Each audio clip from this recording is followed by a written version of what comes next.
Almost every day, we are told that Islamist terrorism has nothing to do with Islam.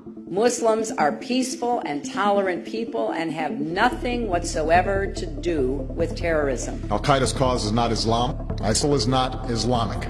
And we are told that Muslims reject the extremists. The overwhelming majority of Muslims reject that interpretation of Islam. It's very important for us to align ourselves with the 99.9% of Muslims who are looking for the same thing we're looking for.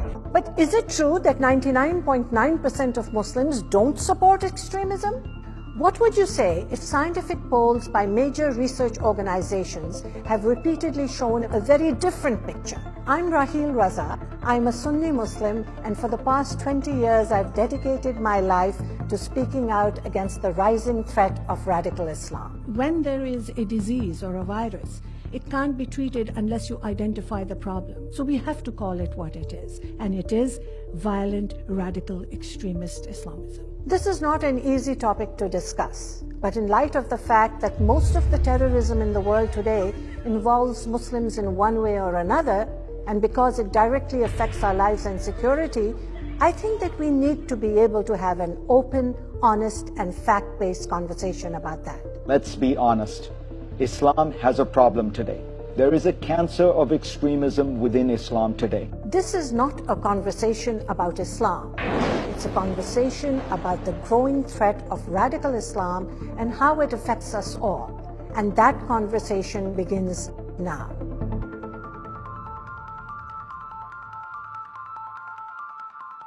Our society has evolved to a point where we can have a civilized debate about almost anything. Anything except what may be the most important issue of our time, the rise of radical Islam. Liberals somehow feel worried that they're going to be called racist if they criticize people of the Muslim faith. This fear of being called a racist has caused many people to act against their better judgment, and it may have even cost innocent lives. At least 14 killed, another 17 wounded. It happened in San Bernardino, a city... In San Bernardino, California, 2 Muslim terrorists who had pledged allegiance to ISIS killed at least 14 people. Inside Farouk's house, police found a virtual bomb-making laboratory with smokeless powder and remote-control cars. But a few weeks before the attack, some neighbors apparently noticed suspicious activity but didn't call the police. Why? That man that was interviewed said he never said anything because he didn't want to be seen as racially profiling. Did political correctness cost people their lives? It's hard to say for sure, but we do know that it's become harder and harder to speak about these things without being told we are racist. Freedom of speech, freedom to practice any religion you want without fear of violence. These are liberal principles that liberals applaud for. But then when you say, in the Muslim world, this is what's lacking, then they get upset. It's an ugly thing. It's gross. It's racist. How about the more than 1 billion people who aren't fanatical, who don't punish women, who just want to go to school, wait a second. Wait a second. Wait don't do any of the things, but you're saying all Muslims. Wait a second. Stereotyping. Wait a second. Things, and you painting the whole group religion with that. Well, I'm a Muslim, and I don't need Ben Affleck defending me and my religion. I appreciate it, but I don't need celebrities defending me from talk show hosts. I need to be defended from the radicals in my own religion who want me dead. Radical Islamists who behead people, set people on fire, pour battery acid on women's faces, murder people in the name of my God. قسما بأمر الله لندكن أمريكا وبعقرها في واشنطن بإذن الله تعالى. Radicals who seek to take over the world in the name of my religion. We need to establish the domination of Islam. We believe that the Sharia will be implemented worldwide. سوف تستعيد زعامة العالم. So let's get real and look at some numbers. Today there are around 1.6 billion Muslims in the world. In fact, Islam is the world's fastest growing religion, and according to Pew Research, it will surpass Christianity this century. Now, obviously, not all Muslims are radical, but a certain percentage are. Sam Harris helps break it down for Ben Affleck and for all of us. As you say, we have 1.5, 1.6 billion Muslims. Now, second biggest religion in the world, a quarter. Well, Ben, let me unpack this. Let me unpack this for you. Please do. We have just imagine some concentric circles here. You have at the center, you have jihadists. These are people who wake up in the morning wanting to kill apostates, wanting to die trying. They believe in paradise. They believe in martyrdom. That's the first circle of radicals. Violent jihadists like ISIS, Al-Qaeda, Boko Haram, Hezbollah, Hamas, and various lone wolves. These are the jihadists who murder people in San Bernardino, Texas, Paris, London, Delhi, Jerusalem, Ottawa, Madrid, Nairobi, Boston, and of course New York. These are the horrible bad people, as Ben Affleck said. So how many violent jihadists are there? There are anywhere between 40,000 to 200,000 Muslims involved in fighting for ISIS across the world. That's just ISIS. And it doesn't include the hundreds of thousands of jihadis fighting for Al-Qaeda, Hamas, Hezbollah, the Iranian Revolutionary Guard, and other groups. But the thing about terrorism is that it only takes a handful of terrorists to do serious damage and even change the way a society operates. Explosives hidden in shoes and other improvised bombs are an active, ongoing threat.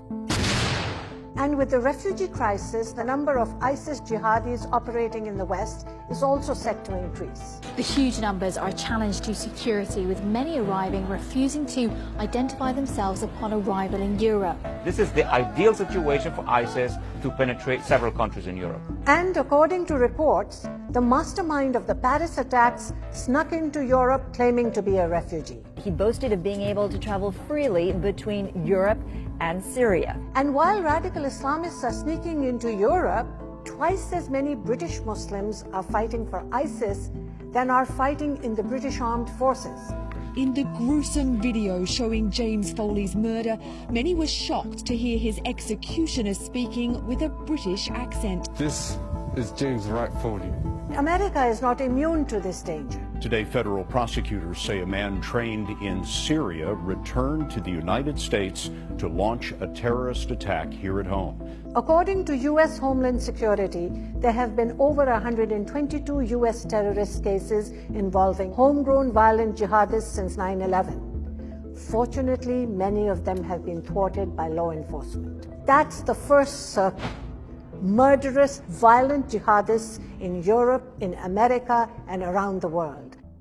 But what about the next circle outside of them? Outside of them, we have Islamists. These are people who are just as convinced of martyrdom and paradise and wanting to foist their religion on the rest of humanity, but they want to work within the system. They're not going to blow themselves up on a bus. They want to change governments. They want to use democracy against itself. Islamists want many of the same things as the jihadists. It's just that their tactics differ. So instead of engaging in terror themselves, they use the political and cultural system to further their aims. Take Gaza, for example. In 2006, Palestinians voted Hamas into power.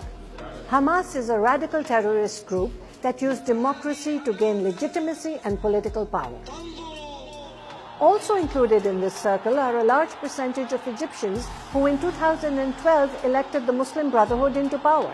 Egypt has a new president this evening, Mohammed Morsi, a member of the Muslim Brotherhood. The Muslim Brotherhood was formed in Cairo in 1928. It's known as the progenitor of modern political Islam and has a stated goal of establishing a global caliphate or Islamic state run in accordance with Sharia law. Morsi wants to impose Islamic law, limit the rights of women. His party is not pro-American. Now, while the Muslim Brotherhood is primarily a political organization, it has spawned many terrorist groups around the world, including Al-Qaeda, Hamas, and others. Although distinct from the groups we just described, there is an organization here in North America called CARE, which the Department of Justice said is or was a member of the U.S. Muslim Brotherhood. CARE presents itself as a moderate civil rights group representing the interests of Muslims in America. Yet, when you look a little closer, many disturbing things start to emerge. A controversial American Muslim group is facing new charges of ties to Islamic terrorism. The United Arab Emirates has just listed CARE as a terrorist organization. ISIS and Al-Qaeda are also on that list. And in the United States, Kerr was named as an unindicted co-conspirator in a major terror funding trial. Groups like Kerr try to silence people like myself and others who dare to speak out about radical Islam. Case in point, a film that I was in featuring 9 women who spoke out against barbaric treatment of women by radical Islamists got shut down. Why would CARE want to silence this film? That's what they do. They try to shut down debate by crying Islamophobia, even at Muslims like me. That's the second circle.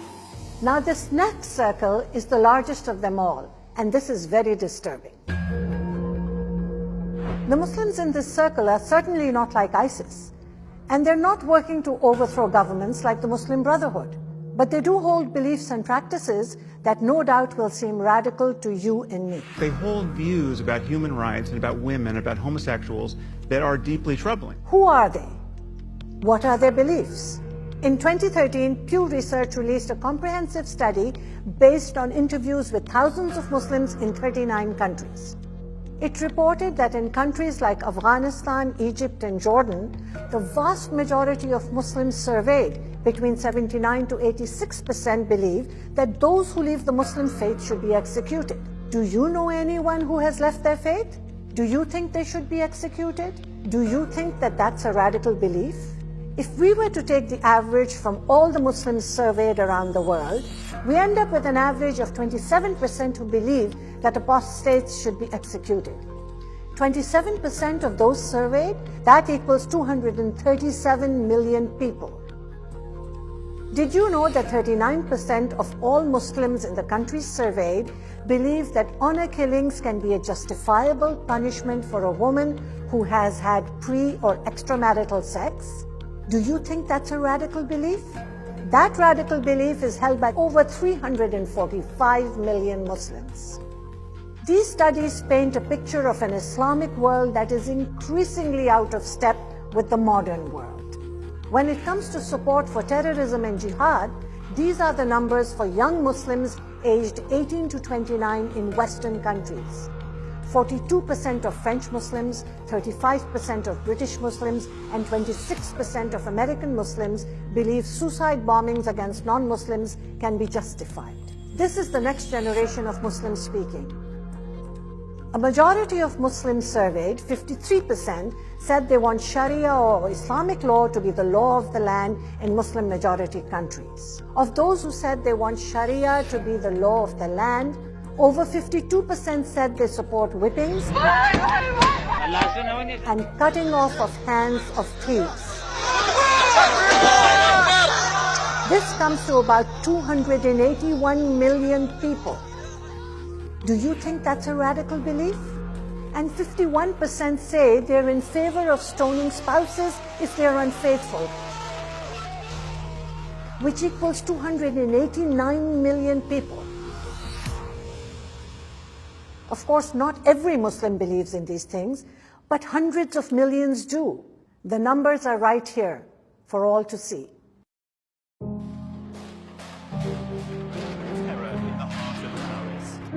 It's time for an honest conversation about one of the most important issues of our time.